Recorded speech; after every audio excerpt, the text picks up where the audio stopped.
I really like Tetris. But at the same time, I don't really like Tetris. Now that's an obviously contradictory statement, so I've got some explaining to do. You probably already know that Tetris was created in the Soviet Union in the 1980s by Alexei Pajitnov. Since the Cold War was still ongoing at the time, the first versions of Tetris released outside the Soviet Union were created by a bunch of different companies who all had their own claims to the Tetris IP that varied in scope and legitimacy. I'll leave some links in the description if you want to know the full history of that mess, but the part that's relevant to this video is that in the late 90s, the rights to Tetris were fully consolidated under the newly formed Tetris Company, who still controls the brand to this day. Within a few years, the Tetris Company had codified an official rule set and color palette for Tetris, which all future games would adhere to. This creates a pretty stark contrast within the timeline of official Tetris releases. Prior to the millennium, most versions of Tetris were fairly distinct from one another.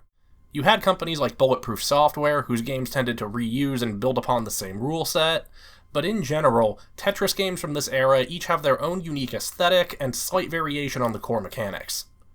From Tetris World onwards, the series becomes much more homogeneous. Excluding edge cases like Tetris Grandmaster and the Tetris Effect, most Tetris games released over the past quarter century are largely interchangeable. Sure, they may have a slightly different coat of paint, and some might tweak a mechanic here or there, but if you play the classic Tetris mode in any of these games, you're getting an experience that's basically the same no matter which one you pick. Now, that's not to say it's a bad experience.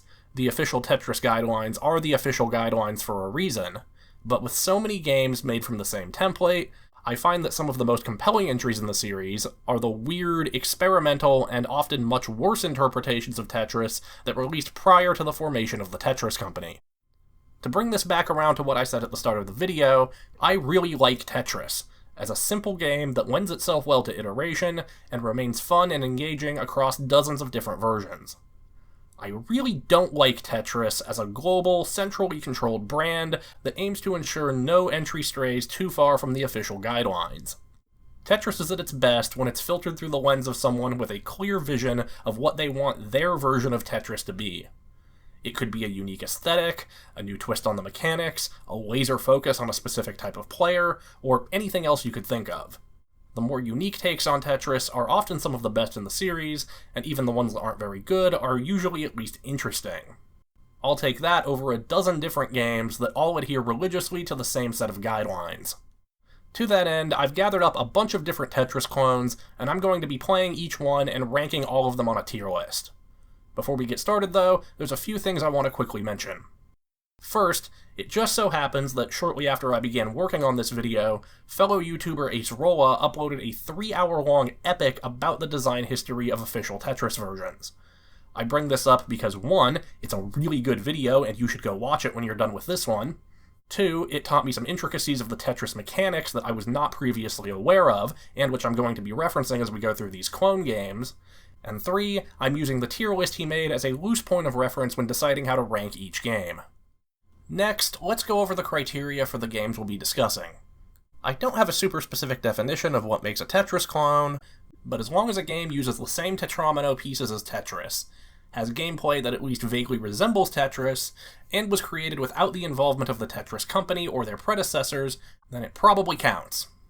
My original plan was to showcase the full history of Tetris clones from the 80s all the way up till today, but I quickly realized that there are way more of these things than I could have imagined. Tetris clones have been released across pretty much every combination of hardware and operating system that's existed in the last 40 years, and documentation of them tends to be pretty minimal. In order to narrow down the selection pool a bit, I took the path of least resistance and limited myself to games that are freely available and can run natively on my main work computer, which currently uses Fedora Linux. And yes, I am including web games in that. Even with those extra restrictions in place, the list of eligible candidates is still absolutely massive, but I've managed to narrow it down to just 30 games that I thought looked interesting upon first glance.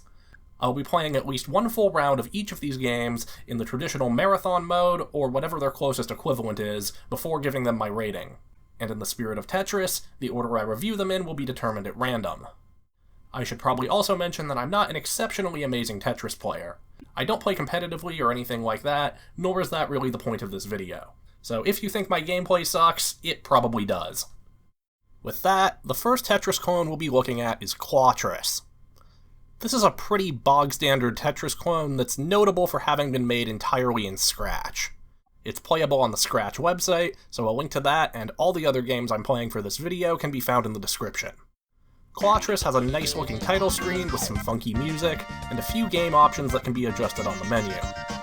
This game has pretty much all the mechanics you'd expect from a modern version of Tetris.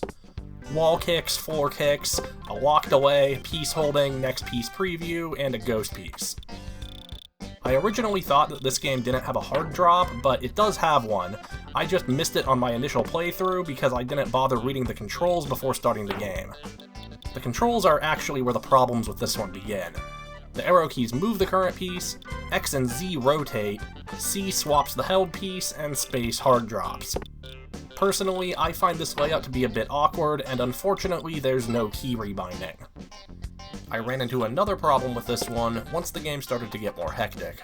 Between the prominent background grid and the ghost piece, I actually lost track of where my current piece was multiple times, leading to mistakes I might not have otherwise made.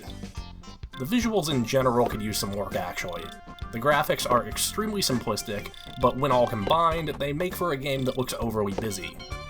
The mechanics here are pretty solid and perfectly functional, but the lack of polish in other areas makes me not really want to play this one more than I have to. Overall, I think Clawtris is a good candidate to go in C tier. The second game to be selected at random is Open Source HTML Tetris. No wait, it's Box Dudes Tetris. Or is it Box Dudes Endless Tetris Adventure? I genuinely don't know what this one is called. It's got like 3 different names. No matter what you call it though, it's another straightforward modern Tetris clone. Wall kicks, hard drops, piece holding, it's all here and it seems to work just fine. In fact, the mechanics of this one are nearly identical to the last game we looked at. The only significant differences I could find were a lack of floor kicking and only showing 1 upcoming piece instead of 4. That said, I would much rather play Box Dudes Tetris than Clawtris, because it's a lot nicer to look at and the key bindings are more sane. They still can't be remapped though. There's also no music, and you can't make the game run in full screen, but other than that, I don't have a lot to say about this one. I'm just gonna stick it in B tier and move on. Next up, we have Only One-tris. This is a Game Jam entry, and the first game we've seen with an original take on the Tetris formula. The idea behind this one is that you only get access to one type of tetromino per level. After clearing a certain number of lines, the game speeds up and switches you to the next piece in the rotation. This game is deceptively difficult. Even the pieces that seem like they should be easy to clear a lot of lines with can screw you over if you don't think ahead. The hardest levels are the ones with the S and Z pieces, because you're guaranteed to get a game over if you can't clear enough lines in time. There's also no piece holding, so you don't have the option to carry over a different piece from an earlier level to bail yourself out. And as if this one wasn't already hard enough, it's missing most modern quality of life features you'd find in official Tetris games. There are no wall kicks, no floor kicks, no hard drops, no ghost piece, and no lock timer rotation. The only saving grace in terms of difficulty is that the pieces always appear in the same predetermined order, so perfect play is theoretically possible if you can memorize the optimal moves for each level. I also haven't mentioned the presentation yet, which is obviously excellent. Just look at it. I have seen better CRT effects, but other than that, this looks fantastic. I love it. No notes. I really want to put this one in A tier for its intriguing core concept and great sense of style, but unfortunately there's just too much friction in the mechanics for it to be enjoyable for more than a few minutes at a time. Only One-tris gets a well-deserved B tier. Our next game is Blocaindo. I thought this one might be a bit more unique just based off the art style, but no, it's another straightforward modern Tetris clone. It even uses the official Tetris color palette. The only places where Blocaindo deviates from official Tetris guidelines are the lack of a ghost piece, which I personally don't mind, and pieces that don't spawn flat side down. Blocaindo is, however, the first game we've seen that has controller support, which I much prefer over keyboard. Unfortunately, the controller inputs only allow you to move, rotate, and soft drop. Hold piece and hard drop are unbound, with no way to correct them. I actually played 2 rounds of this one with a controller and one with a keyboard. I did a lot better in the keyboard round due to being able to hold pieces. This game is also completely silent. No music, no sound effects, nothing. If I had to pick between this and Box Dude's Tetris, I'd probably pick Blocaindo, but it's only winning that contest by the slimmest of margins. B tier. Our next game is a really interesting one. Gotris. This game plays similarly to Tetris, except that the pieces only come in one of two colors. Instead of lining up pieces to clear rows, you have to surround groups of one color with the other in order to eliminate them like in Go. This is a really clever idea, and Gotris makes some smart changes to the Tetris formula to accommodate this new gameplay style. Pieces don't descend on their own. They spawn in, and then you have to move them down manually. This allows ample time to consider placement, which is doubly important here, because any gaps left in a group of pieces mean it can't be cleared. To that end, there are pieces smaller than the standard 4-tile Tetris blocks added into the mix, and any floating tiles fall down to fill in the gaps below them whenever you clear a group. This gameplay style took a bit getting used to, but once I got my head around it, it was extremely satisfying to clear out large groups. I also really like the art style here. This low-res Egyptian temple motif looks great with the flat shading and limited color palette. There's also full controller support, and I didn't even mention that this one's a roguelike. Seriously, Gotris is a Balatro-style roguelike with score targets and an item shop between levels. There's a bunch of different perks you can buy, which I didn't bother to fully figure out for this video, but there's clearly a lot of depth and replayability here. I'm honestly shocked that this is just a free web game, when it's the kind of thing I'd expect to see going for $5 on Steam or the Nintendo eShop. Easy A tier. The next Tetris clone on offer is Tetris Clone. Yes, it's literally just called Tetris Clone. There's also some blatant trademark infringement going on with the logo, so clearly we're off to a great start. This is a Brazilian game, so all the text is in Portuguese by default, but thankfully there's an option to switch languages right on the menu. Taking a quick look at the settings, there's a few totally not stolen background images to choose from, including this one of a mustachioed man in outer space, which I obviously had to pick. The image credit identifies this guy as Ratinho, who I've never heard of, but according to Wikipedia, he's a Brazilian TV presenter, radio personality, and politician. Apparently he's been involved in a number of legal disputes, including one regarding labor rights violation of workers on his property, and another still ongoing case that involves transphobic comments made on his TV show. So yeah, he doesn't seem like a great guy to say the least, and I can only assume he's here because of a Brazilian meme I'm not familiar with. Getting back to the game that sent me down this rabbit hole, Tetris Clone actually has a lot in common with Clawtris. It's a straightforward Tetris game that sticks pretty close to the official guidelines, but has some rough edges. The biggest deviations I found mechanically are that pieces don't spawn flat side down, and the game speeds up a lot faster than you'd expect. Aside from that, Tetris Clone plays about the same as any official version. It's everything else where this one really starts to feel hacked together. There's no controller support, obviously, and the presentation leaves a lot to be desired. The piece graphics are extremely simple and clash with the more detailed backgrounds. The sound effects are all simple beeps, and the music is certainly a choice.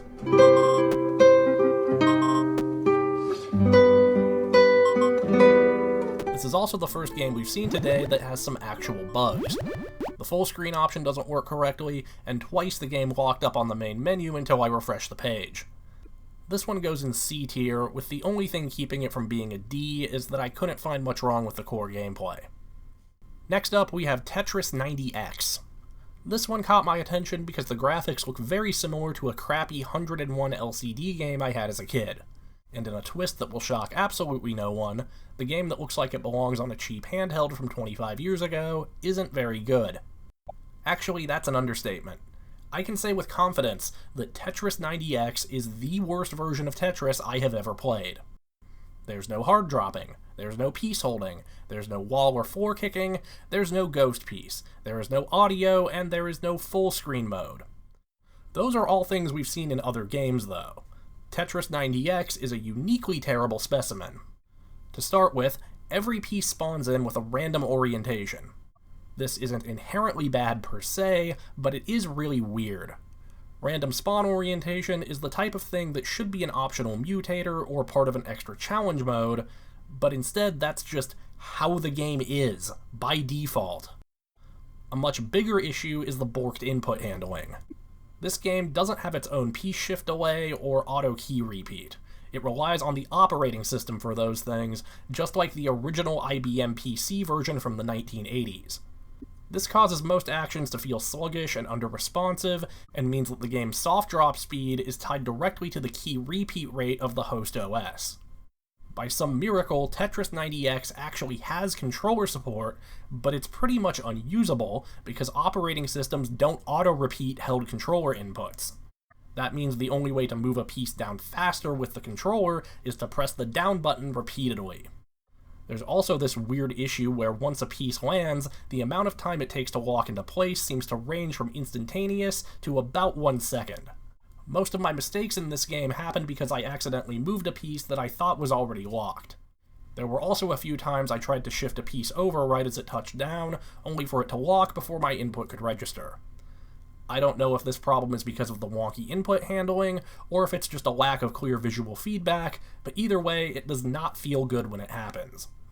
Now, everything I just described would be enough to make this a bad game. But that alone is not why I declared Tetris 90X to be the worst Tetris game I've ever played. I recorded over an hour of footage of this miserable game, and the reason why is because that's how long it took for me to get a single game over. That's not due to luck or me being especially good at Tetris. The pacing of this game is just so screwed up that it took around 45 minutes for it to start putting up any notable challenge. Like with any Tetris game, the pieces start falling faster with each level, but Tetris 90X is balanced in such a way that reaching the next level takes an absurdly long time. Level ups happen every 1,000 points, but you only earn 16 points per line cleared unless you get a Tetris. That means you need to clear a total of 63 lines or score 7 Tetrises in order to level up once. By contrast, most other games increase the level after just 10 lines or 2 Tetrises. It took me, I kid you not, 13.5 minutes to go from level 1 to level 2. Actually, that's a lie. The game speed went from 1 to 2. The level stayed at 0 and did not increase once for the entire hour and 3 minutes I played this game. I honestly don't know how someone managed to botch the leveling system in Tetris this badly. If you play with any amount of skill, I can pretty much guarantee that you won't see a game over for at least 30 to 40 minutes, and getting that far is an absolute slog due to all the other problems I already mentioned. I absolutely hate this game. It's going in F tier, no question. But at the same time, I also kinda love it. Tetris 90X fails so spectacularly at being a fun Tetris game that it lands in the same category as something like Desert Bus or Big Rigs Over the Road Racing, where it becomes a sort of anti-game. People need to go play this one. Not because it's good, but because it's the type of fascinatingly terrible that can't be fully appreciated without first-hand experience.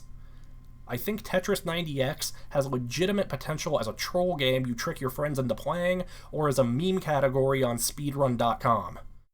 I did do a little more digging into this one, not that there's a whole lot to uncover, but based on the itch.io tags, it seems this might actually be a very unpolished emulator for one of those cheap LCD games I mentioned earlier.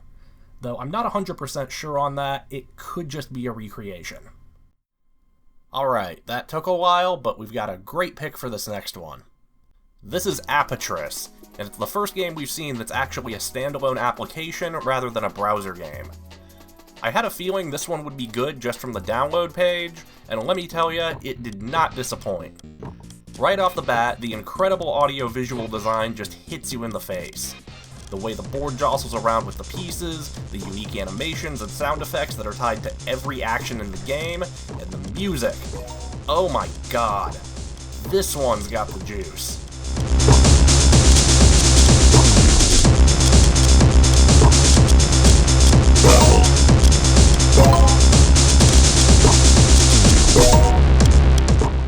Mechanically, Apotris has everything you'd expect from a modern Tetris game, and it all works beautifully. This is also the first game we've seen where the lock timer resets if you move or rotate a piece during the lockout duration. This makes the game a lot more manageable at high speeds, and you'll need that extra control because Apotris speeds up faster than most of the games we've seen. There's also a ton of extra game modes, as well as an extensive set of options to customize the experience. You can tweak just about every aspect of the visuals and gameplay. The game even includes tools for creating your own custom color palettes and tile graphics. I think the only customization option I didn't see is the ability to use your own images as stage backgrounds. It goes without saying that Apotris is incredibly good. By far the best we've seen up to this point. My criteria for S tier is it as good as Tetris Effect? And I don't know if this one is quite on that level, but it is really damn close. However, Apotris does have one more trick up its sleeve that I think puts it over the top. So far, I've only been talking about the PC version of this game, but there are official ports to other platforms, including Nintendo Switch, 3DS, and Game Boy Advance. As soon as I saw this, I grabbed the GBA ROM and threw it on my flash cart. Not only does Apotris play great on Game Boy, but as far as I can tell, it maintains feature parity with the PC version. I don't think it's a stretch to say that this is the best version of Game Boy Tetris ever. I am 100% going to be playing this the next time I travel somewhere, and for that, Apotris earns a spot in S tier. Next up, we have another Tetris clone with a unique gimmick. First-person Tetris.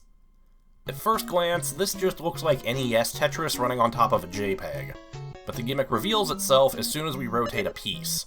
The current piece stays locked to the center of the screen, while everything else rotates and shifts around it. The movement controls also get reoriented to match whichever direction the screen is currently facing, so right now you'd need to press right in order to do a soft drop. Now, in case you couldn't tell, this is not the original NES Tetris running in an emulator, it's a recreation. The smooth piece rotation and line clear animation are both dead giveaways, as those effects were not possible on the NES. This version also has wall kicks and a hard drop, neither of which existed in the original. Unfortunately, there's no ghost piece, which I normally wouldn't mind all that much. Here though, with the playfield constantly rotating, it can be hard to tell where pieces will land ahead of time. A visualization of exactly where the current piece is headed would have benefited this game a lot more than most. There is, however, full controller support, which is surprising given that this one released all the way back in 2010. If first-person Tetris had a ghost piece, and perhaps a bit more polish in the visuals, it might be A tier. But as is, I'm gonna put it in B. The next game we've got is Tetris 2012, which is a version of Tetris released in 2012. This is the second entry to be a standalone program rather than a browser game, and if I saw this one without context, I'd assume it's at least 10 years older than it actually is, because these visuals scream early Win32 application. There's also no music or sound effects, aside from a very loud thud that plays whenever a piece touches down, which startled me the first time it happened. Mechanically, this one is a bit of a mixed bag. Wall kicks, hard drops, and a ghost piece are all present, but you can't floor kick or hold on to pieces. This game also has one very unique quirk. There's no lock delay. Like, at all. Pieces lock into place on the same frame they come into contact with the floor or another piece. That means you can't fill in gaps from the side most of the time, and you'll also have situations like this, where the L piece I was trying to shift over locked unexpectedly, which led to a cascading failure over the next few turns, costing me the game. Tetris 2012 would go in C tier, but the lack of a lock delay bumps this one down to a D. Ooh, now here's an interesting one. This is Hatetirs, which is a game intentionally designed to be the worst possible version of Tetris. It uses a custom spawning algorithm that always produces the mathematically least optimal piece for the current board state. That means you'll be getting S and Z pieces most of the time, so you're forced to leave a lot of gaps, and clearing even a single line is quite difficult. My high score in this game is 1. As in one single line clear. There's also no hard dropping, no ghost piece, no piece holding, and not even a next piece preview. There is wall and floor kicking, but it's dependent on the exact orientation of the piece, so sometimes wall kicks work, sometimes they don't. I honestly don't know if this is a bug or if it was done on purpose to add to the frustration. The one thing that works in the player's favor here is that there's no gravity. You have unlimited time to find the ideal placement for each piece. Even with that concession, Hatetirs is crazy difficult. This is a hard one to rank. By the standards of a normal Tetris game, Hatetirs is one of the worst I've ever played. It's still not as bad as Tetris 90X, but that's mostly because it doesn't drag on for over an hour. On the other hand, being bad is kind of the whole point, and by that standard, it succeeds on nearly all fronts. Because everything else on this list is being ranked by the first standard, I'm going to be consistent and put this one at a D tier. But if I were ranking rage games, Hatetirs would probably be towards the top. Next up, we have Rotatris. I really like this one. The gimmick here is that you have to stack pieces outward from a center point to fill a defined area. The entire board rotates once per turn based on the position each piece is placed. When you fill the entire area without leaving any gaps, it gets cleared, and everything collapses back towards the center. But if you leave a gap inside the target area that can't be filled, or stack pieces above the red line, it's game over. This is the kind of game I was hoping to find when I decided to make this video. It's a unique take on Tetris that's extremely fun and incredibly polished. It's got all the features you would expect from a modern Tetris game, full controller support, and an array of options for visual customization. Once I got my head around the unique mechanics, this one was hard to put down. I don't really have anything else to add here. Rotatris is just a really solidly made game with a compelling gimmick. A tier. Our next game is another good one, Techmino. This is another one that's a standalone application, and this time it's all in Chinese. Unfortunately, I could not find an option to set the language to English, but the other game options are quite extensive. There are all sorts of tweaks you can make to the game rules and mechanics, and there's even mod support. I would go into more depth here, but I can't read most of it. The main game mode seems to be a campaign, consisting of discrete stages where the goal in each is to clear a set number of lines as quickly as possible. At first, I thought you had to keep the stack below this descending red line to not lose, but there doesn't seem to be any penalty for going over it, so I'm not entirely sure why it's here. The mechanics of this one are otherwise very solid.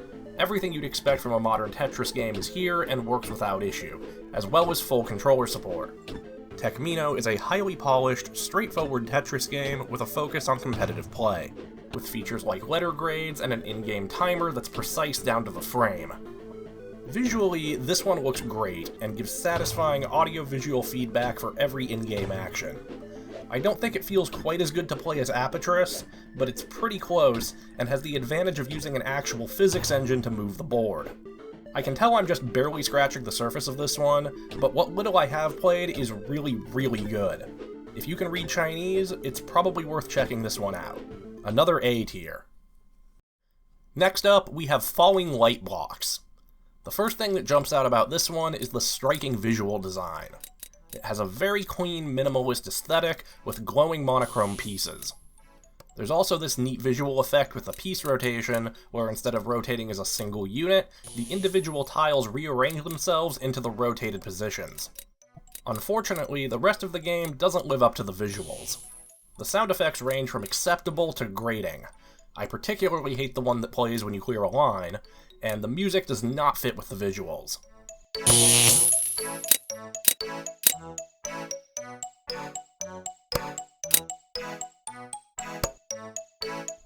The gameplay isn't a whole lot better. Most of the mechanics are fine, and there's even full controller support, but you can't kick off either the wall or the floor, and it has the same problem as Tetris 2012, where the lock delay is non-existent, so pieces lock instantly upon contact. Falling Lightblocks is D-tier gameplay with A-tier visual design, so I'm gonna split the difference and put it at C-tier. The next game is Gentris. This one surprised me a bit. I didn't have much in the way of expectations, but it ended up being really quite good. The gimmick with this one is that every so often, the game will throw in a non-standard Tetris piece. These are procedurally generated and range from 1 to 7 tiles in size.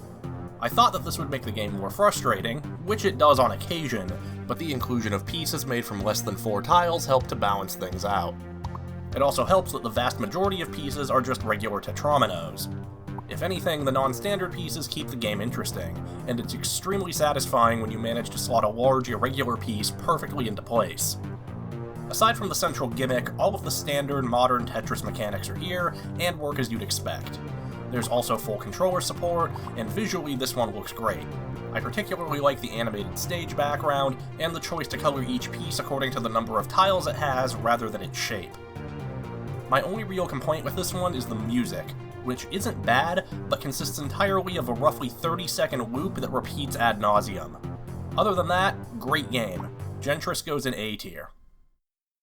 Our next game is Paper Tetris, which is unique for being the only game on this list to not have keyboard controls. You can only play this one with a controller. Bit of an odd choice for a free web game whose two largest demographics are bored office workers and school children with Chromebooks, but as someone who prefers controller, I don't really mind. What I do mind is that the main game mode appears to be some sort of online multiplayer that I'm apparently banned from, even though I've never played this game before in my life, and I'm not using any sort of proxy or VPN. Either that, or the matchmaking service is offline, and the developers need to get some better error messages. After that, I tried to start a single-player game, only to have this happen. Turns out Paper Tetris is perfectly happy to let you start a game without any players, but if you do that, the whole thing soft locks. So refresh the page, push start on the controller this time, and now I can actually play the game. The gameplay in this one is kinda rough.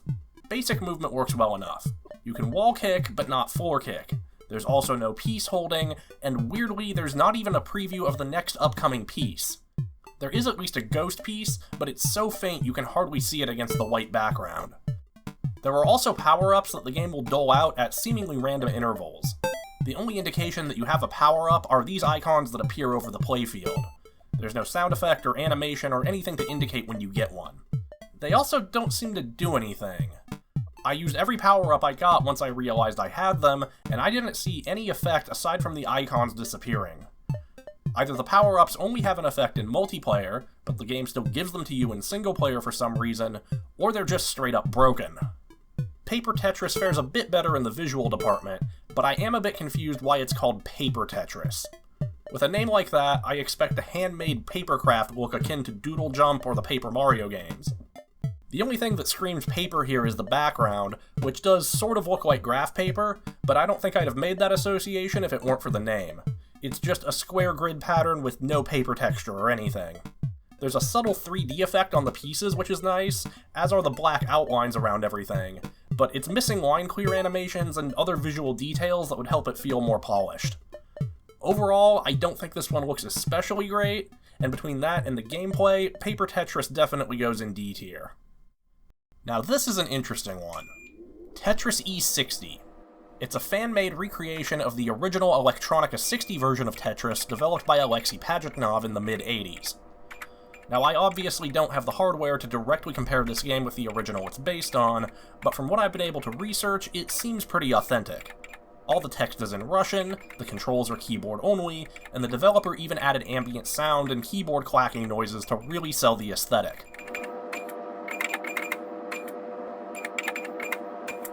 Now, if you've previously seen screenshots or videos of Electronica 60 Tetris, you might think this recreation is inaccurate.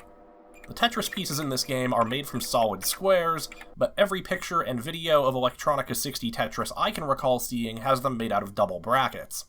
So I did some digging, and it turns out that E60 Tetris is in fact accurate to what this game would have originally looked like. See, the Electronica 60 is one of several unauthorized Soviet clones of a 1970s mini-computer from Digital Equipment Corporation called the PDP-11. As you might imagine, Soviet engineers in the early 1980s did not re-implement the PDP-11 architecture with 100% accuracy. One of the flaws they introduced causes two otherwise invisible characters to display a solid block when typed back-to-back. This is what Alexei Pajitnov used to create the Tetris pieces in his original version of the game. However, when this version is run on actual PDP-11 hardware, the Tetris blocks are invisible, rendering the game unplayable. Once this was discovered, a patched version of Electronica 60 Tetris was created that replaces the solid blocks with a pair of brackets. This version works properly on all PDP-11 systems and clones, so it's been circulated a lot more widely. So, Tetris E60 is visually accurate, but what about the gameplay? Well, that's also pretty accurate, which unfortunately means it's kinda bad. None, and I mean none, of the quality of life features that have been added to Tetris over the past 40 years are present here, as one would expect, I suppose. However, some of the features that are missing are things you wouldn't even consider features because they're so fundamental. For example, the ability to move a piece multiple grid spaces to the left or right by holding a direction. You can't do that here. The key must be pressed repeatedly once per lateral shift. There's also no soft dropping or a piece preview, and of course more advanced features like wall kicks and piece holding are completely out of the question. Tetris E60 is now the second game we've seen to have zero lock delay. The moment the bottom of a piece hits something, that's it. It's done moving. I can deal with every other rough edge this game keeps intact for the sake of authenticity, but the lack of a lock delay makes this one immensely frustrating to play. It's functionally impossible to slide one piece under another, and it's almost impossible to recover once pieces start getting to the top of the board. This one's certainly an interesting artifact, but I wouldn't recommend actually playing it if you want to enjoy a game of Tetris. I'm going to be generous and put this one in B tier, only because it's clear that a lot of effort went into making sure this 40-plus-year-old computer program was represented as faithfully as possible. Our next game is Strech-ris. This is another Game Jam entry, specifically from the 2024 GMTK Game Jam. The gimmick with this one is that there's a white line that will occasionally appear on the board. If a piece goes through that line, it grows by 1 or 2 tiles and the line disappears. This definitely makes for a more challenging version of Tetris. In the early game, I would occasionally stretch pieces on purpose to fill in space more quickly, but as the game went on, it became a lot more of a hindrance. I like the idea of having Tetris pieces that gain extra tiles, but the implementation here feels a tad underbaked. At a minimum, I'd like to see a preview of what the new shape will look like before committing to it, though I'm not really sure how you would do that with the current design. That's before I even mention the fact that this mechanic is bugged. On 2 separate occasions, passing through the line created a floating white tile that had no collision and did not attach to the piece it was supposed to. Luckily, these ghost tiles disappear when the piece that spawned them is hit by a line clear, but this bug just adds another layer of unpredictability to the stretching mechanic. While the rest of the mechanics seem to be perfectly functional, there were a couple other things about this one that rubbed me the wrong way. First, there's no hard drop, which I realize was probably done intentionally so that the stretching gimmick would work. The thing that really bothered me, though, are the controls. This game does have controller support, but the mappings are totally non-standard and can't be changed. In every other game I've played thus far, if it supports a controller, then rotation is controlled by the face buttons, and you press up to perform a hard drop. In Strech-ris, the face buttons go completely unused, and instead rotation is bound to the shoulder buttons, and pressing up holds the current piece. This totally screwed with my muscle memory, so many times I accidentally swapped my held piece when trying to perform a non-existent hard drop. I cannot fathom why they went with this binding when there were 4 perfectly good face buttons that do absolutely nothing. The keyboard controls are also kinda weird. They use WASD instead of the arrow keys, with Q and E used to rotate, and space to hold a piece. The one unambiguously good thing I can say about Strech-ris is that the visuals are really nice. The whole thing has a bubbly, hand-drawn animation aesthetic that it sells really well with a deliberately low frame rate. It's a shame this excellent animation and art direction isn't in a game that's more fun to play. I'm gonna put Strech-ris near the top of C tier. The next game we'll be looking at is not Tetris 2. This is another one that's its own application rather than a web game. The gimmick here is that it's all physics-based. Pieces have full 360-degree rotation and aren't locked to a grid, so pressing the rotate button adds angular momentum rather than performing a set rotation. Getting pieces to interlock cleanly is quite the challenge. It's basically impossible to fill out a full row the way you would in standard Tetris. So instead, when the area a row would occupy gets close to being filled, the pieces intersecting that row have a chunk taken out of them that's the width of one row. It's a neat effect, but unfortunately it's really hard to actually clear a row. The blocky shapes of Tetris pieces do not lend themselves well to this kind of physics stacking puzzle. I was never able to keep a game going for very long, which is unfortunate because this one seems like it has the potential to be really fun. I wish I just had a bit more control over the exact angle of my piece on impact. There's also no controller support, and I'm not really a fan of the Game Boy Tetris look. I know it's iconic, but there are other versions of Tetris you can copy, some of which would look a lot better blown up to a high resolution like this. I think Not Tetris 2 is a neat concept with potential to be A tier, but as is, I gotta put it in B. Only 10 games left to go now. And up next, we have Tetrio. Or is it Tetra.io? I'm not really sure how you're supposed to pronounce this one. If you've only heard of one of the Tetris clones in this video before, this is probably it. Tetrio is one of the most polished, feature-rich, and popular web-based Tetris clones out there. The main focus of this one is its online multiplayer modes, which I'll touch on in a bit, but for right now, I'm just going to play a single-player 40-line game, which I think is the closest thing Tetrio has to a standard marathon mode without creating a custom rule set. The gameplay here is excellent, with all the modern quality-of-life features you'd expect, like controller support, floor kicks, wall kicks, etc., etc. You've heard this all before by now. It plays really good, okay? The focus here is mainly on high score chasing and competitive play, with detailed stat breakdowns and not much in the way of gimmicks. The graphics are clean and clearly readable, with just enough flair in the animation and sound design that it feels really good to control. I did try out the multiplayer briefly, and unlike the last game we looked at that had an online mode, this one actually works and has people actively playing. The quick play mode I tried seems to be somewhat similar to Tetris 99, where you have a bunch of players in a single match all competing to see who can last the longest, except instead of an elimination-based battle royale, when you lose, you can jump right back into the same match and start again from zero. I'm not really sure how the game determines a winner in that case, or if these matches can even end, but what I played seems decently fun, even if I probably didn't do all that great. Like the other Tetris clones with a competitive focus, I don't think I'm quite the right audience for this game, but even so, it's clear that this is a very well-made one with tons of replayability for the right kind of player. Tetrio goes in A tier. The next game we're looking at is n-Blox. This one's status as a Tetris clone is a bit debatable, but personally I think it counts. This game has official Tetris branding in its logo, but unlike our previous example, this is not trademark infringement. n-Blox is officially licensed by the Tetris company. However, that wasn't always the case, which is why I'm including it on this list. n-Blox started life in 2001 as a free, web-based Tetris clone just like any other. Though it wasn't called n-Blox at the time, it was just called Tetris. The n-Blox name came around in 2005, after the creator of the game received a cease and desist from the Tetris company. The weirdest part of this story, though, is that 4 years later, in 2009, the Tetris company outright acquired n-Blox. After that, this was an official version of Tetris that you could play on the Tetris website all the way up until 2015. n-Blox is still around on its own website and retains the Tetris branding, but it is still very obviously a clone game. n-Blox contains numerous violations of the official Tetris guidelines. There's no ghost piece, you can't hold pieces, there's no wall or floor kicking, pieces don't spawn flat side down, and the color palette is wrong. Apparently the version that was on the Tetris website did use the correct color palette, but aside from that, the only change the Tetris company made to this game when they acquired it was the addition of a hard drop.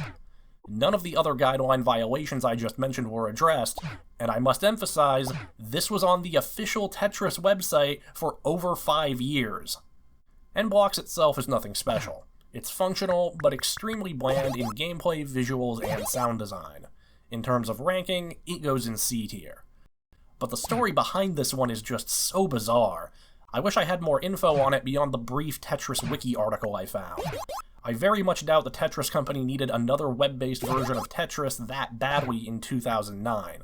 I suspect the acquisition had something to do with the 2005 legal shenanigans, but I can't find any detailed info on that.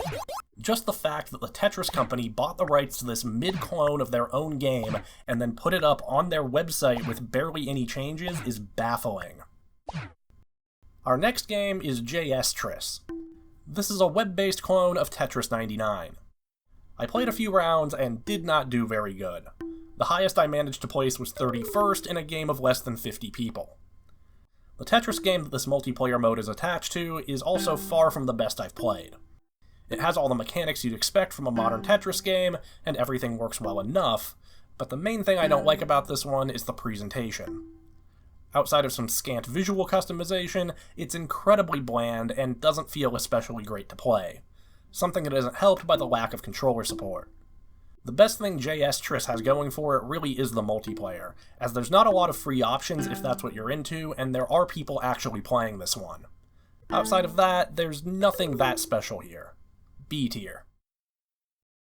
Next up, we have what might be the most ambitious game on this list. God of Stackers is a free-to-play Tetris visual novel RPG thing. This one is really polished. It looks nice, it has good music, and good audio-visual feedback. I especially like the more limited color palette used for the pieces. I think it looks a lot better than the official Tetris colors. The mechanics, though, are a little odd. Most of the basic stuff is as you would expect. Wall kicks, floor kicks, piece holding, ghost piece. It's all here and it all works. Being an RPG, though, all the Tetris games in God of Stackers are matches against other monsters and NPCs, with the goal of outlasting your opponent.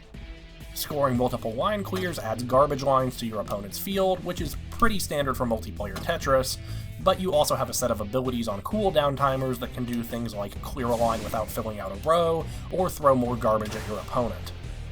The strangest change made to the Tetris rules is that there's no gravity, at least not in the part of the game I played. You have to drop every piece yourself all the way to the bottom. The pressure to place blocks quickly comes not from them descending faster, but from garbage lines piling up more quickly. This led to a weird situation at one point, where in any other version of Tetris it would have been a game over, but I recovered by simply not moving my piece from the top of the board and using my cooldown abilities to clear out a couple lines.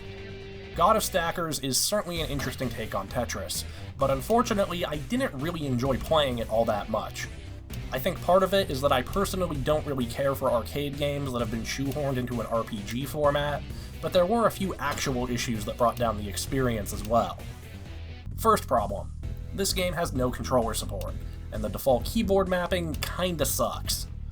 Luckily you can change it, but even then, playing with a keyboard feels extremely suboptimal. Especially since, unlike most Tetris games, the structure of this one lends itself to longer play sessions.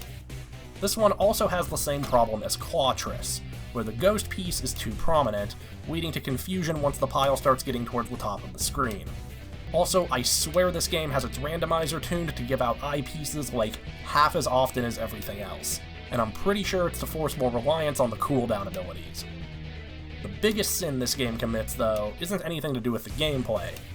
It's that they put fucking microtransactions in a Tetris game. That right there is gonna knock it down a whole tier on its own. God of Stackers would probably be a B tier game if it weren't for the microtransactions, but as is, it is going in C tier. Our next game is 3D Tetris. Yeah, I had to include one of these on the list. Tetris in 3D is not an original concept. Gotris was made for 80s home computers, Nintendo had that 3D Tetris thing on the Virtual Boy, and I'm sure there have been other attempts since. This one here is by far the most polished 3D Tetris game I've seen. There's no controller support for this one, but in this case I actually think that's kind of alright. The arrow keys move the piece, WASD rotates in 3D, and the mouse controls the camera. This works reasonably well, but unfortunately the movement directions are relative to the playfield, not the camera, so rotating around to see from the other side flips the controls.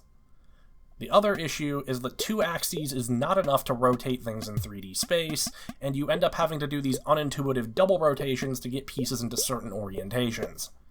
You're going to see me struggling with the controls a lot in this gameplay footage. Even if the controls worked a bit better though, it wouldn't save this game from the fact that 3D Tetris is just an inherently flawed concept. The game moves way slower than regular Tetris, both because it takes longer to fill out a square plane rather than a single line, and because it takes longer to place each piece. The need to process and quickly react to significantly more information than standard Tetris, combined with the overall slower pace of the game, makes this formula equal parts tedious and stressful. And that's with the game set to standard difficulty with the smallest grid size. There's a reason you don't see people playing high-level competitive 3D Tetris. I was actually kind of relieved when, after about 15 minutes, the game's speed abruptly jumped up to the point where it was basically impossible to place anything with any accuracy. I imagine it could have taken up to an hour to game over had it remained at a manageable speed. I'm gonna give 3D Tetris a low C tier. It is the best version of this concept I've seen, but it's just not fun to play for more than a few minutes. The only reason this isn't a D tier is because it does at least have the courtesy to end in a somewhat reasonable time frame. Next up is Unicorn Tetris. This is the other kind of game I was hoping to find when I had the idea for this video. Games made by someone with a very specific vision, but not necessarily the ability to execute on it. We've got a main menu that's a mishmash of assets at different resolutions, and music that plays a weird bit of static whenever it loops. The first thing you see upon starting story mode is a piece of artwork that's clearly stolen from My Little Pony Friendship is Magic, and an absolutely insane plot summary. Unville is in danger. Dragon forbade the unicorns to drink vodka because it made them stupid. You must go to him in intellectual battles and prove this is not so. Simply beautiful. Now to begin our quest to stop Prohibition by playing Tetris. And ooh boy, what a game of Tetris it is. If you want a textbook example of how not to design a Tetris game, this is it. This one manages to do just about everything wrong. Before we even get to any gameplay, I just want to point out how the score counter, round timer, and next piece preview all overlap with the playfield. Once we actually start playing, the first thing that jumps out is how all the piece animations are interpolated, and not only that, they're slow. As a result, this game feels extremely floaty and imprecise to control, and it only goes downhill from there. There is no soft drop. The little critters that fly around will sometimes go in front of the playfield. Piece shapes are not consistently the same color. Pieces always rotate from the same tile, including the square piece, which is not supposed to rotate at all. There is no wall or floor kicking. There is no ghost piece. You don't get a bonus for clearing multiple lines at once, and there's no lock timer, which admittedly isn't all that noticeable due to the lack of a soft drop. That's all design problems, but there are also plenty of outright bugs, like the music that abruptly stops after a single loop, or the key repeat on the drop input that will sometimes cause pieces to drop as soon as they spawn, or the times that collision breaks so pieces phase through each other and disappear. This game is such a mess that I haven't even mentioned its unique mechanics yet.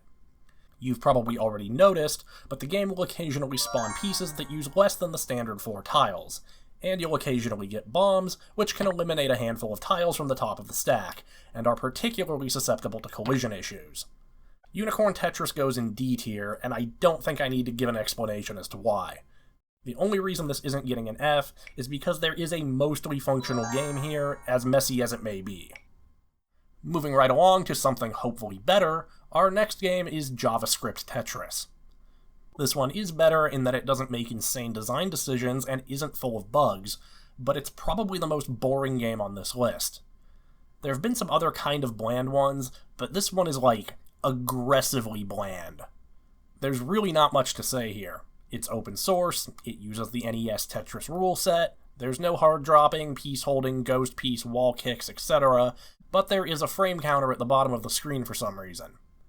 The one actually noteworthy thing here is that this is yet another game with no lock delay, making it very frustrating to play at higher levels. This one would have gone in C tier for its overwhelming blandness, but that lack of a lock delay knocks it down to a D. Next we have another standalone application, Cambridge, which is an open source Tetris engine. First impressions of this one were not great. It has controller support, but the inputs need to be bound manually.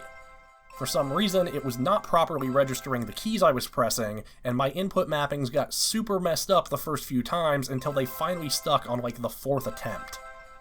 This game allows you to choose both your game mode and rotation system, which is something I haven't really talked about up to this point. Rotation systems are the rules that govern how pieces rotate, but I can't really tell the difference between most of them at a glance, which is why I haven't brought them up until now. This is like some high-level Tetris knowledge that's a bit beyond me.